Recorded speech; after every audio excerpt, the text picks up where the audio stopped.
Jmenuji se Simona Vasudhára. Jsem vystudovaná fyzioterapeutka a speciální pedagožka a již od dob univerzitních studií jsem žákem Mystika Jáhra a lektorkou oboru Auraverse. V září roku 2024 mi má kolegyně z jiného města pozvala na mé lekce pražské jógy mladou ženu Valerii, která začala tyto lekce každý týden navštěvovat. Koncem září se dokonce přihlásila na víkendový seminář Poutnice k nesmrtelnosti a koncem listopadu na seminář další. A Valerie vypadala, že je šťastná, že jí nauky naplňují a my jsme ji mezi sebe, já i mý studenti, přijmuli velmi vřele. Cítila jsem ostré hrany její povahy, ale pro její mládí, a mládí je naděje, jsem věřila v její zjemnění a v její osobní růst. Mám lidi ráda a věřím, že v každém je ta božská jiskra.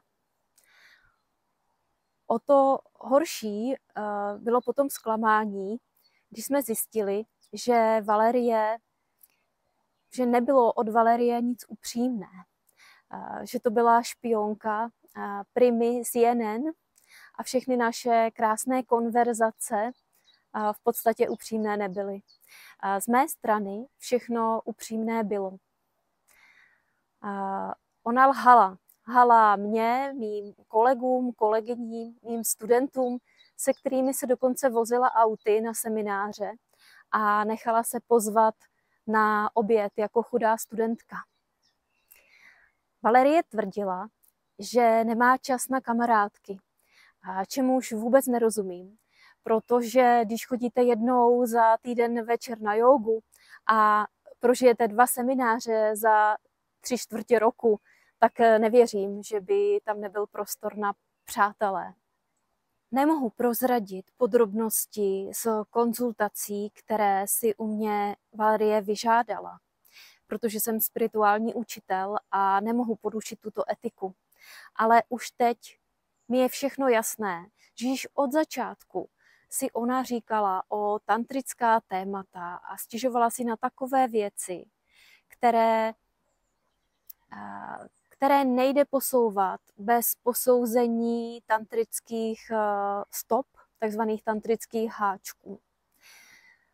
A musím podotknout, že Valerie nikdy neměla možnost, nikdy nedostala možnost rituálu tantrického odháčkování, protože to ani není možné. Mystik Jáhra tento rituál, tuto liturgii dávno, spoustu let neprovádí.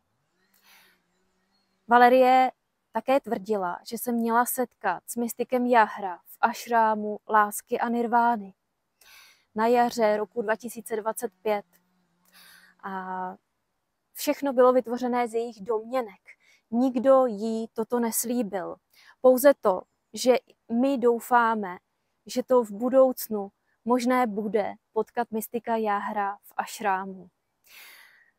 Valerie Fischerová vše, co mohla, všechny své domněnky překroutila na všech svých reportážích a ve všech podcastech, které navštívila.